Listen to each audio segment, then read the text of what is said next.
Hello everyone, how are you all? I hope you all are good. तो हमने अपनी last video में accounts की डबल एंट्री सिस्टम के बारे में पढ़ा था, ठीक है। So today will continue next part, ठीक है। उसके आगे का जो पोर्शन है वो हम आज कंटिन्यू करेंगे। It is a very small chapter, ठीक है। तो ये हमारा 2 ही वीडियो में कवर हो जाएगा। This is the last video जिसमें हम अपना डबल एंट्री सिस्टम चैप्टर पूरा फिनिश कर देंगे। फाइन। तो हमने क्या पढ़ा था कि what is double entry system, ठीक है। अब देखिए आगे का क्या है। डबल एंट्री सिस्टम, इसमें first book was written by Luca Pacioli, ठीक है। ये कौन थे जिन्होंने फर्स्ट बुक लिखी थी किसकी? डबल एंट्री सिस्टम की, ठीक है। और इनको क्या बोला जाता है? फादर ऑफ अकाउंट्स भी बोला जाता है इनको, ठीक है। So first book of double entry system is written by Luca Pacioli, fine. And father of accounts is also Luca Pacioli. Now nominal account, मैंने आपको 3 तरह के अकाउंट बताए थे, real account, personal account and nominal account.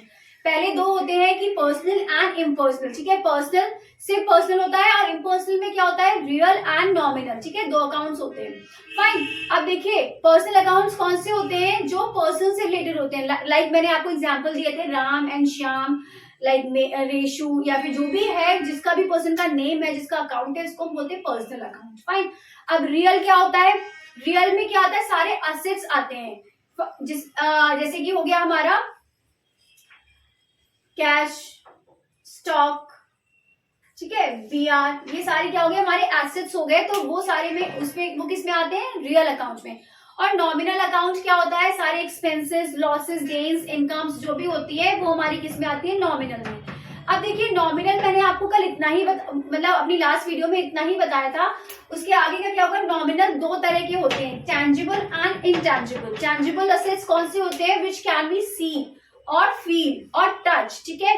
Sorry not feel, which can be see और touch, ठीक है। उसको हम क्या बोलते हैं? Tangible assets. And intangible assets कौन से होते हैं? Which can not be seen और टच, फाइन। जैसे कि टेंजिबल में क्या आ गया? कैश आ गया, बिल्डिंग आ गया, ठीक है। ये सारे क्या हो गए? टेंजिबल, जिसको हम देख सकते हैं, छू सकते हैं, फाइन। और इनटेंजिबल में क्या हो गया? जैसे कि गुडविल हो गया, पेटेंट हो गया। अब गुडविल क्या हो गया? किसी का गुडविल जो मतलब क्या होता है? रेपुटेशन। क्या हम किसी की रेपुटेशन को छू सकते हैं? हम सिर्फ फील कर सकते हैं कि हाँ इस रेपुटेशन और हर रेपुटेशन इज वेरी गुड। ऐसे हम बस फील करके ही, तो देख के ही तो समझ पाते हैं, बस हम उसको क्या नहीं कर सकते? टच नहीं कर सकते, ठीक है। तो टेंजिबल और इनटेंजिबल आपको समझ में आ गया। टेंजिबल जो चीजें हम छू सकते हैं, जो चीजें हम देख सकते हैं। और इनटेंजिबल क्या होता है? जिसको हम टच नहीं कर सकते, जिसको हम देख नहीं सकते, जैसे कि टेंजिबल मशीनरी हो गया, और इनटेंजिबल क्या हो गया? Goodwill, fine. अब देखिए नोट है, इफ एनी प्रीफिक्स और suffix is placed with a nominal account it becomes representative personal account. जैसे कि सैलरी क्या है हमारी? सैलरी हमारा क्या? एक्सपेंस हो गया एक तरीके का। अगर हम एक बिजनेस की तरह सोचते हैं, जैसे कि मैं एक बिजनेस हूं, तो मैं उसके अकॉर्डिंग सोचूंगी, ठीक है, कि हमें क्या करना है? सैलरी पे करनी है, तो वो एक्सपेंस हो गया हमारे लिए। नॉमिनल में क्या? सारे expenses, losses, incomes and gains आते हैं, तो ये एक्सपेंस हो गया। बट इसके आगे कोई प्रीफिक्स लग गया, लाइक आउटस्टैंडिंग। आउटस्टैंडिंग इसके पहले लग गया। प्रीफिक्स क्या होता है? जो पहले लग जाते हैं। और सफिक्स क्या होता है? जो बाद में लगते हैं, ठीक है। तो आउटस्टैंडिंग सैलरी, अब ये नॉमिनल नहीं रहा, अब ये किस में आएगा? पर्सनल अकाउंट में, क्योंकि ये now it becomes representative personal account, ठीक है। मतलब कि अगर किसी के आगे प्रीफिक्स या सफिक्स लग जाता है तो उसको हम रिप्रेजेंटेटिव पर्सनल अकाउंट मान लेते हैं। वो नॉमिनल में नहीं आएगा, ठीक है। उसका कोई भी रूल नॉमिनल के अकॉर्डिंग फॉलो नहीं किया जाएगा, फाइन। तो अब देखिए नेक्स्ट है स्टेजेस। अब इसकी कुछ स्टेजेस हैं। फर्स्ट वन क्या है? Original record, second one is classification and third one is summary. पहले क्या होता है? ओरिजिनल रिकॉर्ड बनाया जाता है, जिसको हम जर्नल एंट्री बोलते हैं। एंट्रीज पास की जाती है। आफ्टर दैट क्लासिफिकेशन होता है, क्लासिफाई करते हैं, लेजर बनाते हैं। मतलब कि जैसे एक राम का अकाउंट हो गया, अगर एंट्री है machine account debit to cash account, तो एक मशीन का अलग अकाउंट बनेगा और कैश का अलग बन जाएगा, ठीक है। तो ये क्या होगा कि इसमें सारा क्लासिफाई करते हैं, हर एक अकाउंट का हर एक स्पेसिफिक अकाउंट बनाते हैं, ठीक है। जितनी भी चीजें होती, सेल्स का अलग होगा, परचेज का अलग होगा, कैश का अलग हो जाएगा, स्टॉक का अलग हो जाएगा, ठीक है। तो ये सारी चीज, परचेज रिटर्न का अलग हो जाएगा, सेल्स रिटर्न का अलग हो जाएगा, राम का अलग होगा, श्याम का अलग होगा। जो भी चीजें है, हर एक चीज का अलग अकाउंट बनेगा, उसको हम बोलते हैं लेजर, ठीक है। क्लासिफिकेशन। अब समरी क्या होगा, समरी में हम क्या बनाते हैं, ट्रायल बैलेंस। अब ट्रायल बैलेंस क्या होता है, जिसमें हम ट्रेडिंग एंड पीएनएल अकाउंट बनाते हैं, फिर लास्ट में बैलेंस शीट बनाते हैं। ट्रेडिंग एंड पीएनएल से क्या मिलता है, हमें नेट प्रॉफिट मिलता है या फिर नेट लॉस, और बैलेंस शीट हम बनाते हैं to know our financial position, ठीक है, by which we can know that we are in profit और we are in loss. Fine, तो ये हमारी स्टेजेस हो गई, पहले जर्नल एंट्रीज प्रिपेयर की जाती है, then ledger, then trial balance. अब इसके बाद हमारे कुछ एडवांटेजेस हैं। First one is scientific system. अब सारी चीजें क्या होती है, साइंटिफिकली होती है, means there are some rules, there are some regulation, there are some principles, ठीक है, जिनके बेस पे हम सारी चीजें करते हैं। फाइन, तो ये सारी क्या होगी, साइंटिफिक सिस्टम के accordingly. Next one is complete record of every transaction. अब सारी ट्रांजेक्शन का एक कंप्लीट रिकॉर्ड मिल जाता है हमें। इन सारी चीजों से करने से क्या फायदा होता है, कंप्लीट रिकॉर्ड हमारे पास सिस्टमेटिक रिकॉर्ड बन जाता है, जिससे कि क्या होता है, in future we can know the things easily whatever we are doing, ठीक है, in our transactions, in our accounts, कि what exactly is going on. Fine, next one is trial balance. अब ट्रायल बैलेंस क्या होता है, trial balance check करता है arithmetical accuracy, ठीक है, अर्थमेटिकल एक्यूरेसी मीन्स जो हमारा नेट प्रॉफिट हो गया, नेट लॉस हो गया, वो हमें कितना, हम क्या कर रहे हैं क्या नहीं कर रहे हैं अकाउंट्स में, कि हम मतलब पैसा लगाए जा रहे हैं, क्या हमें उससे प्रॉफिट मिल भी रहा है, तो वो चीजें हम क्या करते हैं, ट्रायल बैलेंस हमें बताता है, ठीक है। Next one is knowledge of, trial balance के बाद trading and profit and loss account आया, वही trading and profit and loss account हम प्रिपेयर करते हैं, ठीक है। नेक्स्ट क्या होगी, नॉलेज ऑफ फाइनेंशियल पोजीशन, मतलब कि ट्रेडिंग के बाद क्या आता है, बैलेंस शीट, और बैलेंस शीट हमें क्या बताता है, फाइनेंशियल पोजीशन, ठीक है। Next one is knowledge of various information. Various information मतलब कि सेल्स कितनी हुई है हमारी, परचेज कितनी हुई है इस ईयर, तो वो सारी चीजें, सारी इंफॉर्मेशन जो है वो कौन बताता है हमें, ये, ठीक है। Next one is lesser possibility of fraud.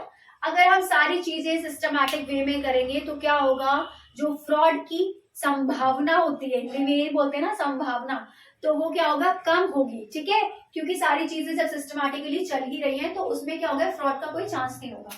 Next one is legal approval. अब लीगल अप्रूवल क्या होता है, मतलब कि सारी चीजें क्या होती है, लीगली अप्रूव्ड होती हैं वो चीजें जो हम कर रहे होते हैं, ठीक है। Next one is comparative study. चीजों को कंपेयर कर सकते हैं हम इससे, कैसे, 2021 का हमने प्रॉफिट बैलेंस शीट चेक किया, 2022 का बैलेंस शीट चेक किया, अब दोनों में हम कंपेयर कर सकते हैं कि हमें 21 में कितना प्रॉफिट हुआ, 22 में कितना प्रॉफिट हुआ, ठीक है।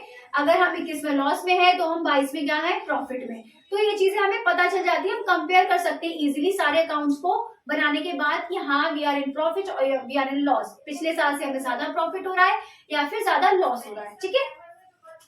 Next one is decision making. हम लोग क्या कर सकते हैं, इजीली डिसीजंस बना सकते हैं, क्योंकि सारी चीजें जब सही चलेंगी तो डिसीजन बनाने में क्या होगा, प्रॉब्लम नहीं होगी। Next one is suitable for all types of business. अब डबल एंट्री सिस्टम का क्या होता है, this is dual based system, ठीक है, तो क्या कर सकते हैं, this is suitable for all kind of business, ठीक है, हर तरह का बिजनेस डबल एंट्री सिस्टम कर सकता है, क्योंकि ये क्या होता है, डुअल एस्पेक्ट होता है इसमें, ठीक है। अब ये हमारे क्या हो गए, these all are the advantages, ठीक है। And then next one is disadvantage. अब डिसएडवांटेज क्या है इसके, errors of omission. Errors of omission का मतलब हो गया वो चीजें जो रिकॉर्ड ही नहीं हुई है, जो भूल गए हैं, ठीक है, उसको हम बोलते हैं एरर ऑफ ओमिशन। जैसे कि हमने मशीनरी परचेज की थी, ओमिशन का बता रही हूँ मैं, हमने मशीनरी परचेज की बट हम रिकॉर्ड करना उसमें भूल गए कि हमने मशीनरी परचेज की थी, उसका ट्रांजैक्शन जो भी हुआ वो हमने रिकॉर्ड ही नहीं किया, तो वो कौन सा हमारा एरर हो जाएगा, error of omission. This is very important, ठीक है, तो लर्न इट प्रॉपरली। इसके बाद आप अपनी एनसीईआरटी बुक से पढ़ेंगे या जो भी बुक है आपके पास उससे पढ़ेंगे, जिससे कि पूरा मैटर आपका क्लियर हो जाए। And next one is error of commission. अब एरर ऑफ कमीशन, ओमिशन में क्या होता है कि हम ट्रांजेक्शन भूल ही गए, हमने ट्रांजेक्शन रिकॉर्ड ही नहीं किया है, और कमीशन में क्या होता है कि हमने रॉन्ग ट्रांजेक्शन ऐड कर दी, ठीक है, मतलब ट्रांजेक्शन को क्या कर दिया, गलत कर दिया। Next one is error of principle. अब एरर ऑफ प्रिंसिपल का मतलब क्या होता है कि साइड जो हो गई है, जो ट्रांजेक्शन है हमारी, अमाउंट है, जो हमने अमाउंट उस ट्रांजेक्शन का डाला है वो तो सही है, बट साइड रॉन्ग डाल दी, मीन्स डेबिट का हमने क्रेडिट में कर दिया, क्रेडिट का हमने डेबिट में कर दिया, तो साइड रॉन्ग हो गई। इट मीन्स कौन सा प्रिंसिपल होगा, error of principle, but amount correct होगा, ठीक है। अब लास्ट वन है कंपेंसेटरी एरर। कंपेंसेटरी एरर क्या होता है, है कि इसमें मिस्टेक होती तो है लेकिन वो दिखती नहीं है क्योंकि ये दोनों साइड को इक्वल कर देता है, ठीक है। जैसे मान लो इधर डेबिट में 10,000 आना था, ठीक है, तो हमने इधर क्रेडिट में 10,000 कर दिया और इधर क्रेडिट में भी 10,000 आना था, वो हमने डेबिट में कर दिया, तो बैलेंस तो हमारा उतना ही रहा, 10 इधर भी आ गया 10 इधर भी आ गया, हालांकि ट्रांजेक्शन गलत है बट जो बैलेंस है, जो अमाउंट है वो सेम आ रहा है। तो इसका मतलब क्या है, इससे हमें हमारी क्या पता नहीं चलती है कि हमने आखिर इसमें मिस्टेक क्या की है, ठीक है। तो कंपेंसेटिंग एरर वही होता है जो हमें पता नहीं चलता है कि हमने क्या मिस्टेक की क्या नहीं किया, जो हमारा बैलेंस इक्वल करके रखता है, ठीक है। So today we have done double entry system, who is the father of accounts, ठीक है। Then nominal account, how many types of nominal account, tangible and intangible, 2 types, ठीक है। Tangible which can be seen, intangible which cannot be seen, fine। And the next one is prefix और suffix जिसके आगे लग जाता है उसको हम representative personal account कहते हैं। Then next one is there are 3 stages, original records, classification and summary, जिसमें हम journal entry, ledger और trial balance बनाते हैं। Then advantages we have done and then disadvantages we have done. Okay, so this is all about for today. I hope you all understand. If you understand, then kindly do like, comment, share and subscribe my channel. So till then, bye bye, take care, have a good day and take a screenshot.